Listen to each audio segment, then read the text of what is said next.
Bonjour. Donc la dernière fois, je vous ai présenté un livre de la collection Tracts de Gallimard et on peut se poser la question justement pendant cette période de confinement si on choisit de lire des livres plutôt courts tels que ceux-ci ou des livres plus longs comme par exemple Les Bienveillantes de Jonathan Little, prix Goncourt 2006, mais vous voyez un livre qui fait près de 900 pages et qui suit le destin d'un officier nazi pendant la Seconde Guerre mondiale. Très difficile, à la fois psychologiquement, mais aussi dans sa longueur. Alors, dans la série des grands livres de la littérature française, on trouve Belle du Seigneur d'Albert Cohen, qui là aussi fait près de 800-900 pages et qui raconte l'histoire d'amour de Solal. On peut le trouver assez facilement, là aussi, alors vous avez la version grand format, mais vous le trouvez aussi en poche. Dans la série des grands livres, on peut aussi imaginer de lire la correspondance d'un auteur. Alors les correspondances, donc les échanges de lettres entre, par exemple, Albert Camus et Maria Casares, qui sont parus chez Gallimard, ou les lettres à Anne Pinjot de François Mitterrand, l'ancien président de la République. C'est assez intéressant parce que justement, on a des lettres parfois très très courtes et ça permet de lier quelque chose d'assez court à une œuvre un peu plus longue.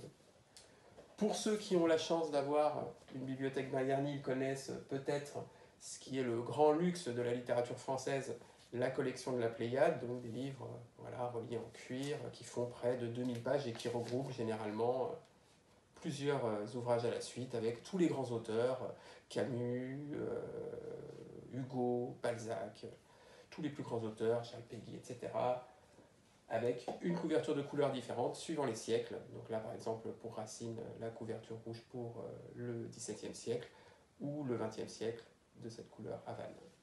On peut bien sûr imaginer de lire des recueils de nouvelles. Alors vous avez par exemple, pour lier là encore ce qui est long et ce qui est court, Microfiction de Régis Geoffrey, où chaque nouvelle fait en fait une page.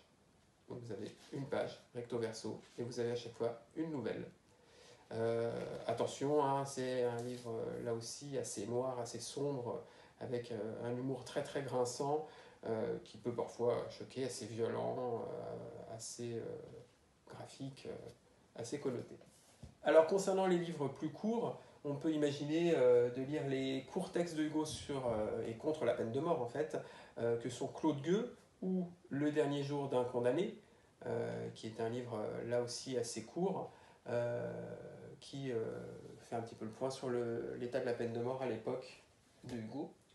On peut réviser ces grands classiques avec évidemment Le Petit Prince, texte court on peut en profiter pour le lire avec de jeunes enfants. Et sinon, je peux vous proposer L'étranger d'Albert Camus, là aussi qui est un roman assez court, hein, on est sur quelque chose qui fait à peu près 150 pages et qui est écrit assez gros. La place d'Annie Ernaux, où elle raconte son passage d'une catégorie sociale assez basse au statut de grand professeur. Et Mon petit chouchou de Julien Gracq, Les eaux étroites, l'un des auteurs qui a la plus belle langue de la littérature française. Je vais vous en lire un petit extrait. Pourquoi le sentiment s'est-il ancré en moi de bonheur que, si le voyage seul, le voyage sans idée de retour, ouvre pour nous les portes et peut changer vraiment notre vie, un sortilège plus caché, qui s'apparente au maniement de la baguette de sourcier, se lie à la promenade entre toutes préférées, à l'excursion sans aventure et sans imprévu, qui nous ramène en quelques heures à notre point d'attache, à la clôture de la maison familière. Voilà, alors rendez-vous pour d'autres vidéos très bientôt sur d'autres sujets littéraires.